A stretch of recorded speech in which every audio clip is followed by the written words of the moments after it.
Attention deficit disorder or attention deficit hyperactivity disorder are medical terms for really a fascinating kind of mind.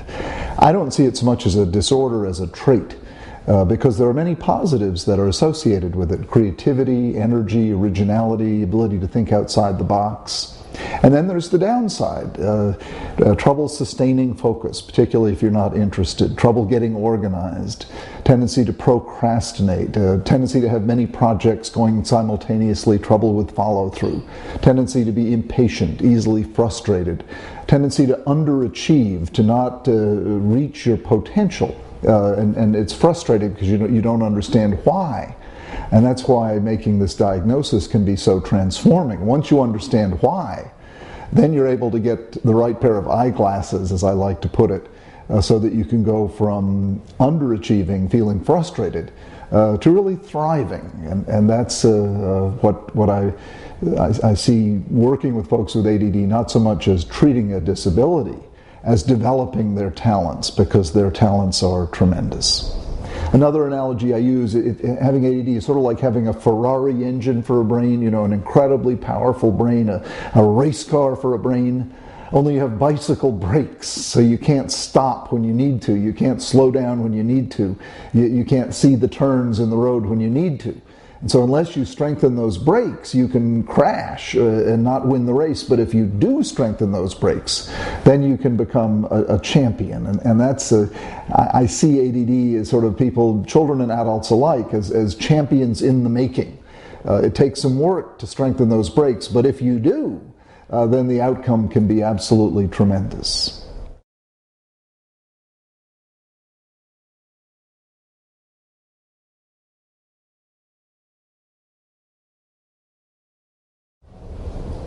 Attention deficit disorder or attention deficit hyperactivity disorder are really terrible terms because it's not a deficit of attention. That would be dementia.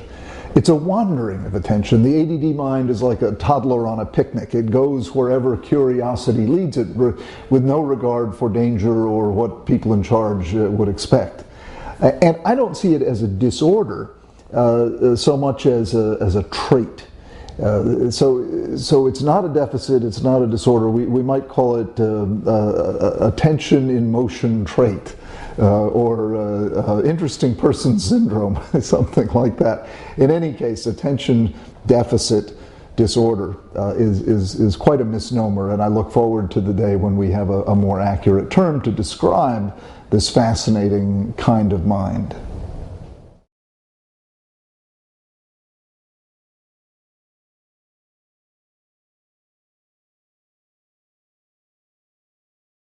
Back in the early 1990s, my friend John Rady and I were both young psychiatrists, and we were seeing a lot of ADD in children and in adults, and we realized that it was vastly misunderstood. There really wasn't a good book out there for the lay public.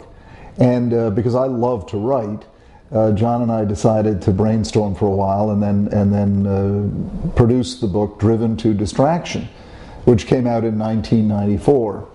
And it really had an impact because people could suddenly see how common this trait is, how common this condition is. And the book has now sold over 2 million copies because people are eager to learn about it, because when they understand it, they can really change their lives for the better. It's a good news diagnosis in that when you know you have it, you can make a big difference in your life. And if you don't know you have it, you can get into all kinds of trouble.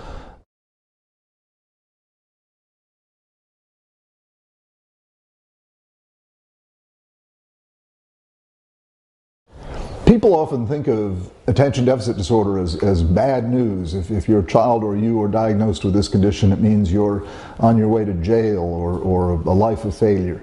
Undiagnosed and untreated, that can be true. The prisons are full of people with undiagnosed, untreated ADD. But if you make the diagnosis and you get treated, you can absolutely change your life dramatically for the better, so that you can become a champion, a winner.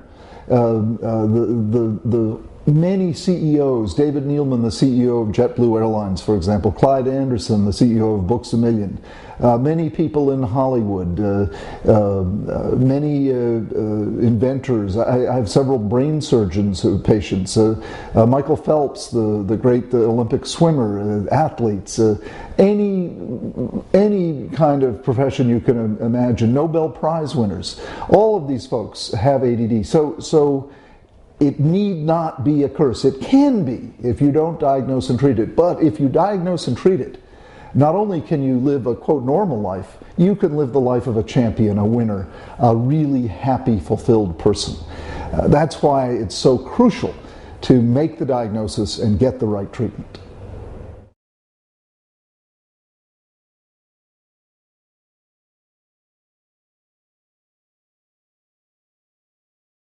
I've been treating ADD in children and adults for over 25 years, and probably the most important lesson I've learned is that the best outcome depends upon taking what I call a strength-based approach. It depends upon, first and foremost, looking for these children's or adults' interests, talents, potential interests, potential talents, finding out the positive. And sometimes they don't even know themselves what they've got positive.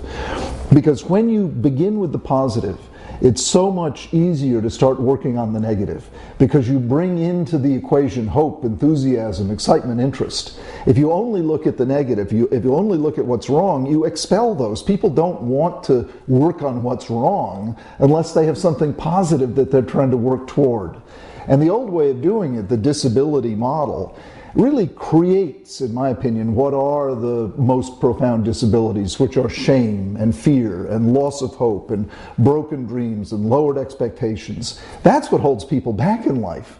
So I think you got first and foremost to instill hope, realistic hope, based on fact, and then you say, okay, now we're gonna build on the positive.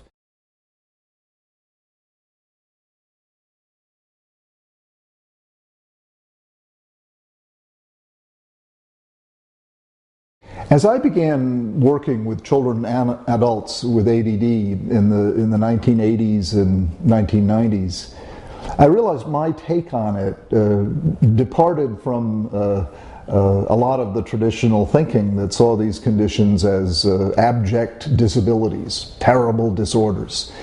While I knew there was certainly many problems that could complicate the life of someone with ADD, I also was discovering that the best outcome depended upon finding the positive in the negative. In other words, in this amalgam, this mixture of strengths and weaknesses. By finding the strengths, I was getting much better results than simply by zeroing in on the negatives. And so I decided to start some centers that specialized in taking that approach, and recruited clinicians to work with me, and have been doing it ever since. It's wonderful. I often feel like an obstetrician, as if I'm delivering new babies, delivering new life.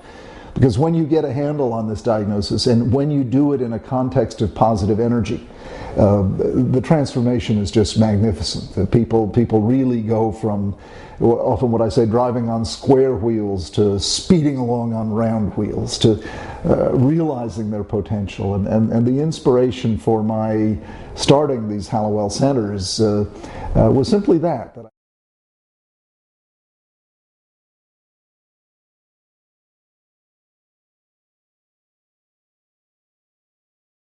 what makes the Hallowell Center distinctive and different from other mental health clinics, several factors.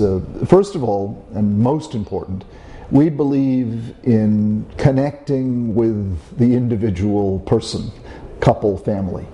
We see people first and foremost as individuals, not as diagnoses, not as numbered entities. We really believe in the variety of human nature, and we want to get to know people. We want to make a real relationship.